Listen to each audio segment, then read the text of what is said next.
Hello everyone, welcome to my channel Assam Job Fever. BSNL ফালৰ পৰা post জাৰি কৰা হৈছে য'ত আপোনালোকে এপ্লাই কৰিব পাৰিব ইয়াৰে ক্ৰাইটেৰিয়াখিনি আমি এবাৰ চাই লওঁ। ইয়াৰে পোষ্টটোৰ নাম হৈছে junior telecom officer telecom. Post আছে 100টা পোষ্ট আৰু অৰ্গেনাইজেশ্যন হৈছে ভাৰত সঞ্চাৰ নিগম লিমিটেড BSNL।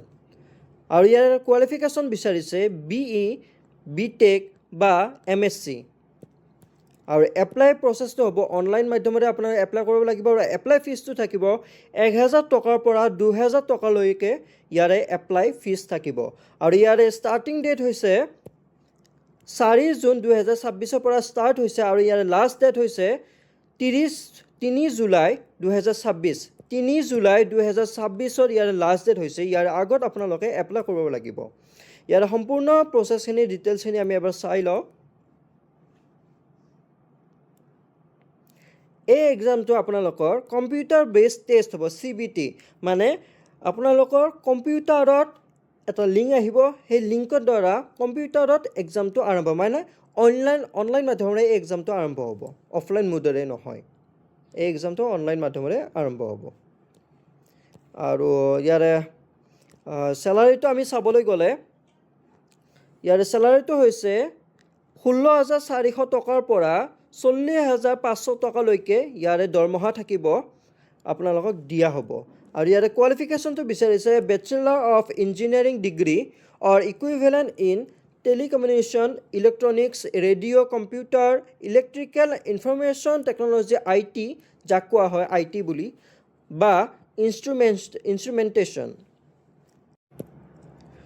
আৰু ইয়াত কোৱা হৈছে candidate with MSc electronics or MSc computer science are also' eligible. যদি আপোনাৰ MSc ইলেক্ট্ৰনিক্সত বা কম্পিউটাৰ চায়েন্সত যদি কৰা আছে তেতিয়াহ'লে আপোনালোকে এপ্লাই কৰিব পাৰিব। আৰু দিছে দ'জ হোল্ডিং হায়াৰ কোৱালিফিকেশ্যন, যেনে ধৰণৰ বেছি হাই কোৱালিফিকেশ্যন যাৰ আছে, যেনে ধৰণৰ MTech আছে, তেওঁলোকে এই জবটোৰ বাবে এপ্লাই কৰিব পাৰিব। আৰু ইয়াৰে এজ লিমিট দিছে মিনিমাম 20 বছৰ হ'ব লাগিব আৰু মেক্সিমাম 30 বছৰলৈকেহে এই জবটোৰ বাবে এপ্লাই কৰিব পাৰিব। আৰু নেশ্যনেলিটি দিছে অকল ভাৰতৰ বাসিন্দাহে এই জবটো এপ্লাই কৰিব পাৰিব, ভাৰতৰ বাহিৰৰবিলাকে এপ্লাই কৰিব নোৱাৰে, ফৰেনাৰে এপ্লাই কৰিব নোৱাৰে। আৰু এজ ৰিলেকশ্যন দিছে জেনেৰেল EWS OBC তেওঁলোকৰ বাবে 30 বছৰ, আৰু OBC NCLৰ বাবে 33 বছৰ, SC STৰ বাবে 35 বছৰ, আৰু PWBD জেনেৰেল EWS OBC তেওঁলোকৰ বাবে 40 বছৰ, PWBD OBC NCLৰ বাবে 43 বছৰ, PWBD SC STৰ বাবে 45 বছৰ।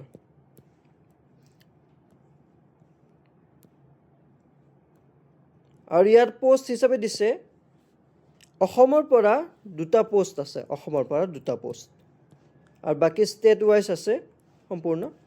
তো ইয়াৰে ডিটেইলছখিনি আপোনালোকক মই সকলো কৈ দিলোঁ। যদি আপোনালোকে উৎসুক আছে আৰু যদি এপ্লাই কৰিব বিচাৰে তেতিয়াহ'লে আপোনালোকে সকলোৱে ইয়াতে ফিজটো আমি চাই লওঁ। জেনেৰেল OBC আৰু EWS 2000 টকা দিব লাগিব, আৰু SC ST PWBD তেওঁলোকে 1000 টকা ফিজ দিব লাগিব। আৰু এই ফিজটো অনলাইন মাধ্যমেৰে আপোনালোকে দিব লাগিব। গতিকে ইয়াৰে ছিলেকশ্যনটো আমি চাই লওঁ। ছিলেকশ্যন থাকিব আপোনালোকৰ কম্পিউটাৰ বেছ এক্সাম হ'ব, MCQ টাইপ থাকিব, টিক মাৰ্ক কৰিব লাগিব, আৰু 3 ঘণ্টাৰ এক্সাম হ'ব। আৰু 3 ঘণ্টাৰ এক্সামত আপোনালোকৰ 480 মাৰ্কছ থাকিব, 120 কুৱেশ্যন থাকিব, ঠিক আছে। আৰু ইয়াৰে চিলেবাছটো থাকিব ইঞ্জিনিয়াৰিং ষ্ট্ৰীমৰ বাবে 50টা কুৱেশ্যন 200 মাৰ্ক, আৰু ইয়াতো দিছে ইঞ্জিনিয়াৰিং ষ্ট্ৰীমৰ বাবে 50টা কুৱেশ্যন 200 মাৰ্ক, আৰু জেনেৰেল এবিলিটি টেষ্ট থাকিব 20টা কুৱেশ্যনৰ 80 মাৰ্ক। টোটেল থাকিব 120টা কুৱেশ্যন, 480 মাৰ্কৰ কুৱেশ্যন পেপাৰ হ'ব। আৰু কোৱালিফাই হ'ব লাগিলে 40% লাগিব, 40% minimum qualification marks 40% in its section, মানে প্ৰত্যেকটো ছেকশ্যনত 40% থাকিব লাগিব।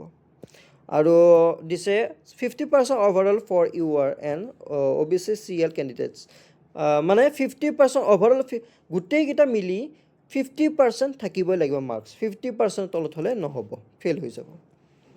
গতিকে আপোনালোকে যদি ইচ্ছুক আছে তেওঁলোকে মই ইয়াৰে ডিছক্ৰিপশ্যনত লিংক দি দিম, সেই লিংকত গৈ আপোনালোকে এপ্লাই কৰি ল'ব পাৰিব। আৰু ভিডিঅ'টো ভাল লাগিলে সকলোৱে এটা লাইক কৰিব আৰু চেনেলটো ছাবস্ক্ৰাইব কৰি ৰাখিব।